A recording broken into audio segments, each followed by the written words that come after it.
আসসালামু আলাইকুম সকলকে। আমি তোমাদের ম্যাথ পারফরম্যান্স থেকে বায়োলজি ইন্সট্রাক্টর সাইদ মোহাম্মদ রিজওয়ান।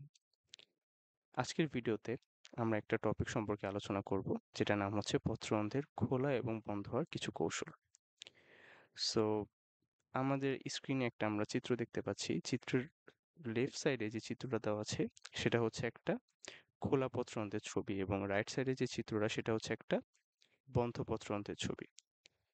এবং এখানে যে গঠনটা, এই গঠনের ঠিক মাঝখানে যে জায়গাটা, এটাকে আমরা বলতেছি হচ্ছে পত্ররন্ধ্র, এবং এই পত্ররন্ধ্রটাকে বেষ্টন করে আছে দুই সাইডে দুইটা রক্ষী কোষ, বা যেটাকে ইংরেজিতে বলা হয় গার্ড সেল। সো এই পত্ররন্ধ্রের খোলা এবং বন্ধ হওয়ার কয়েকটা মেকানিজম আছে বা কয়েকটা কৌশল বিভিন্ন সময় বিজ্ঞানী বিভিন্ন মতামতের মাধ্যমে হচ্ছে ব্যাখ্যা করেছেন। একজন বিজ্ঞানী, যার নাম হচ্ছে বিজ্ঞানী ভ্যান মোহেল, তিনি একটা কথা বলেছিলেন যে এই যে রক্ষী কোষগুলা, এই রক্ষী কোষগুলার স্ফীতির যে পরিবর্তন, সেই পরিবর্তনের উপরই হচ্ছে আমাদের পত্ররন্ধ্র খোলা এবং বন্ধ হওয়া নির্ভর করে। আবার বিজ্ঞানী সায়েরি একটা মতবাদ দিয়েছিলেন, যেটার নাম হচ্ছে পিএইচ মতবাদ। আবার বিজ্ঞানী লয়েড, একজন বিজ্ঞানী, যিনি স্টার্চ সুগার মতবাদ নামে একটা মতবাদ দিয়েছিলেন। এইসব মতবাদ ছাড়াও বর্তমানে একটা আধুনিক মতবাদ, বা যেটাকে বলা হচ্ছে প্রোটন প্রবাহ মতবাদ, এই মতবাদটা দিয়েছিলেন হচ্ছে বিজ্ঞানী এস ইমামুরা।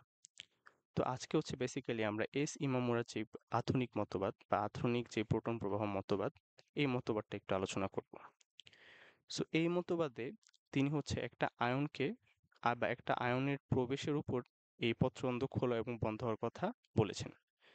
সো আমি এখানে লিখতেছি, সেই আয়নটা হচ্ছে আমাদের পটাশিয়াম আয়ন। এই পটাশিয়াম আয়নের প্রবেশের উপরই কি করে, প্রবেশের উপরই আমাদের এই পত্ররন্ধ্র খোলা বা বন্ধ হওয়া হচ্ছে ডিপেন্ড করে ওনার মতে। তো উনি বলেছিলেন যে আলোক বর্ণালীর নীল অংশ, বা যেটাকে বলা হয় ব্লু লাইট, এই ব্লু লাইটটা হচ্ছে আমাদের রক্ষী কোষগুলোকে উদ্দীপ্ত করে। ব্লু লাইট কি করে? ব্লু লাইট হচ্ছে, আমি একটু এখানে লিখছি যে ব্লু লাইট কি করে? ব্লু লাইট হচ্ছে এই রক্ষী কোষগুলোকে উদ্দীপ্ত করে। সো রক্ষী কোষগুলো যখন উদ্দীপ্ত হয়, তখন এই পটাশিয়াম আয়নটা কি করে? এই পটাশিয়াম আয়নগুলো হচ্ছে এই রক্ষী কোষে প্রবেশ করে। সো পটাশিয়াম আয়নগুলো যখন রক্ষী কোষে প্রবেশ করে, তখন এই রক্ষী কোষের ভিতরে অবস্থিত যে দ্রবণ, সেই দ্রবণের ঘনত্ব বেড়ে যায়, এবং পানির যে পরিমাণ, সেই পানির পরিমাণটা হচ্ছে কমে যায়। এখন পানির পরিমাণটা যখন কমে যায়, তখন এই পানির ঘাটতি পূরণের জন্য পার্শ্ববর্তী যেই কোষগুলো আছে, এই পার্শ্ববর্তী কোষ থেকে পানি হচ্ছে এই রক্ষী কোষে প্রবেশ করে, এবং এই প্রক্রিয়াটা হচ্ছে আমার একটা অন্তঃঅভিস্রবণ প্রক্রিয়া। অর্থাৎ অন্তঃঅভিস্রবণ প্রক্রিয়া কি করে? পানি হচ্ছে প্রবেশ করে।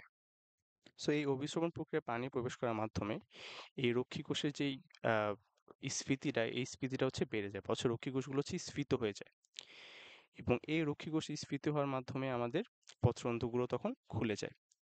আবার আমি যদি এই চিত্রটাতে একটু খেয়াল করি, এখানে হচ্ছে তোমার পটাশিয়াম আয়ন, এই পটাশিয়াম আয়নটা যদি এই রক্ষী কোষ থেকে বের হয়ে যায়, তখন কি হবে?